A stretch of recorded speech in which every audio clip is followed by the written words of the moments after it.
Birth and death, who are we and why are we here?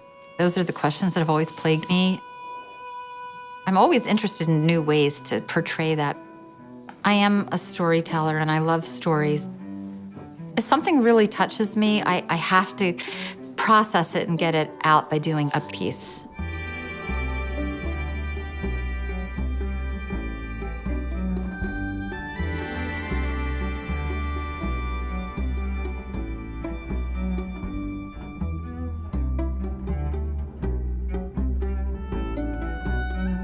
I try to express the spirit world in my work.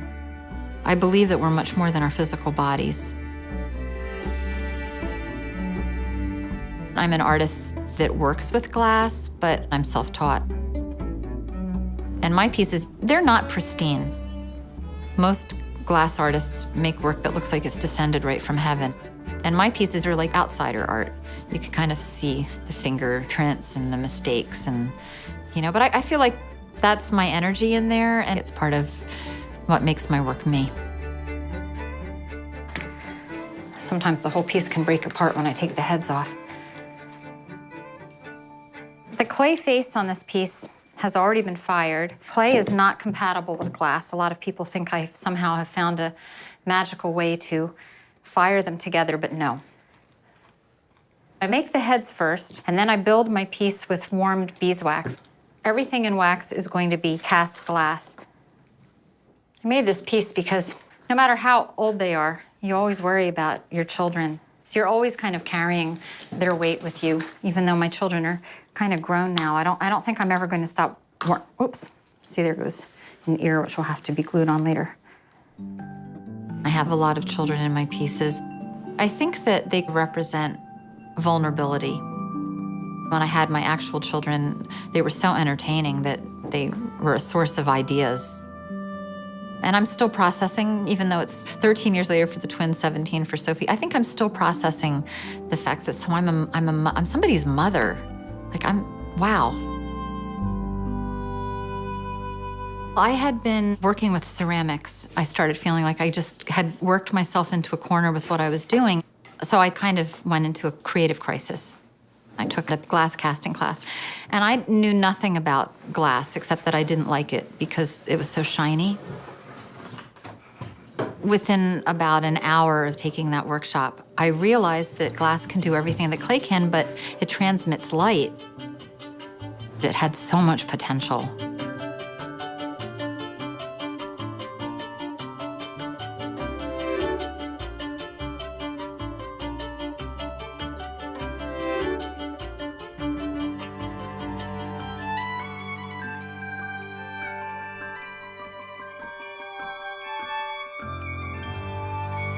Ideas are like dreams.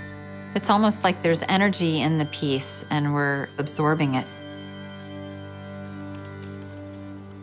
Hey, Ellis, put an apron on? Yes. Your hands are good? I think so. Put that over your head. I'll take what I had sculpted in wax up to my studio. I'll make a mold from a mixture of casting plaster, silica powder, and talc. I'll pat it all over the wax. I'll end up with a mold with a flat bottom, which is rested on a Vaseline-covered surface. Once that's set, I'll flip it over, and it will have an opening where I can steam the wax out. The lost wax process used in jewelry is very similar. Once the wax is out, I'll have a mold with a concavity of the figure, like a ghostly presence, the shape of what I had sculpted in wax. Hey, would you do me a favor and put some of those little molds in water so when I demold, they won't break? Yeah. Robert and I met at summer camp when we were 14, and then we reunited in New York City 15 years later. Very Harry met Sally, kind of. We have done a number of pieces together. He understands the annealing schedule. He's also really good at providing a separate perspective. I was doing children's books, but meanwhile, I was helping Christina with her work.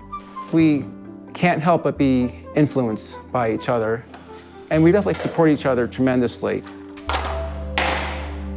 I work with cold glass. We break the glass up with a hammer, and then we fill the molds with chunks of glass, and then we'll put it in the kiln. The glass will melt, and as it goes lower and sinks into the mold, we'll have to feed more chunks of glass into the mold until the surface is level. I have a sense of how I want the colors to be, but there's always the element of surprise because the glass flows. We make sure that the glass is really penetrated into all the crevices and fingers or whatever.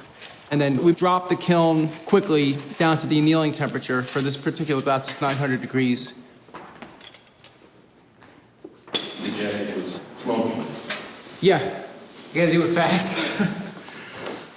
The whole annealing process might take 2 days, but for some of the thicker pieces, it'll take maybe 2 to 3 weeks or longer. Once the annealing's finished, it will be a glass sculpture with the mold around. And then I soak it in water and I take a hammer and a chisel. I break off the plaster. It's very easy to snap off a foot or an arm. And so sometimes the only thing I can do is just refire the whole thing, start all over. The pieces don't come out nice and smooth. They come out with like sharp shards that can cut your hands. So I'll sand the roughness using diamond grit pads. Once I'm finished polishing it, I can glue the ceramic to the glass, and then I add another layer of narrative to the sculptures by painting on them. I'm the happiest when I'm in nature, being in the woods, and that feeling of just being consumed by nature. Birds and insects, they're a metaphor for irrepressible life force.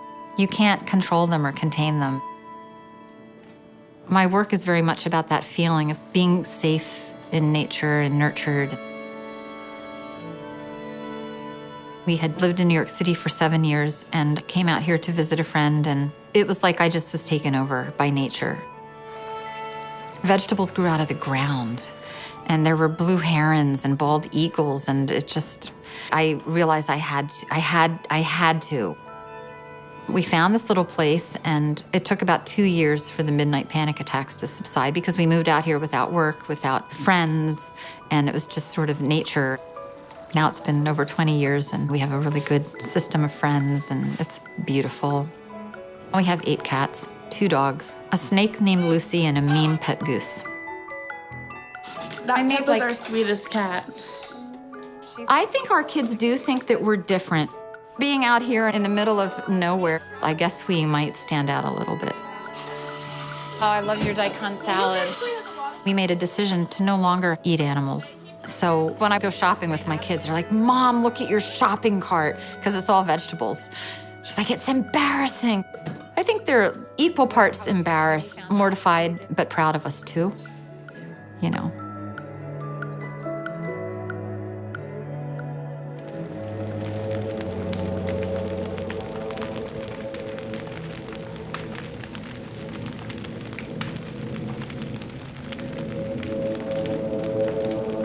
The fire started, we don't really know. We think it was an electrical issue.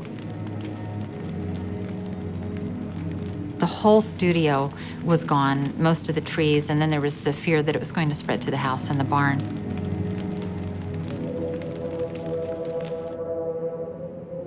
I can still remember the sound of my sculptures exploding. It sounded like chandeliers being dropped on the ground. The fire wiped away our history. My grandparents' paintings and drawings, things I'd done as a child, 20,000 of my husband's children's books that he'd written and illustrated. And we weren't covered by insurance.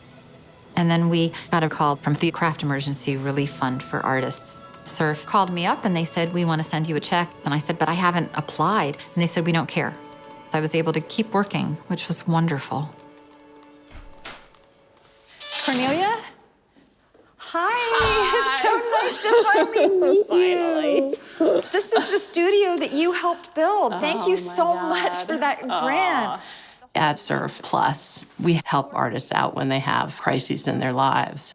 Were you able to save a lot of pieces? No, after none. the fire? Just None at the all. heads, Yeah. because they're clay. We're really looking at supporting career studio artists that don't have another safety net. Your income is episodic. Your work doesn't come with benefits. You probably self-insure health insurance if you Yes. have it. Yes. You don't, accumulate vacation days or sick days. So all of Right, those true. things. There's kind of no safety net other than your community.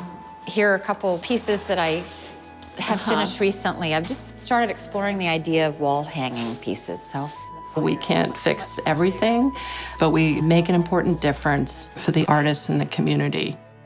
When you see everything wiped away, it's really easy to feel like I could just never do work again. It doesn't matter. But then I'd think, well, Cornelia thinks I'm special. So I did have that thought, you know, and after the fire, there was this liberating feeling of we're all okay. Nobody was hurt. Nobody was killed. I didn't lose my eyes. I lost stuff. I can always make more work. My work is my gift to the world, is what gives me joy and what lights me up. And whether it's good or not, whether I'm ordinary or special, that doesn't really matter. It's just making it. I'm just gonna start over. I would start over again and again if I had to. This is not the end of the story. I'm just beginning.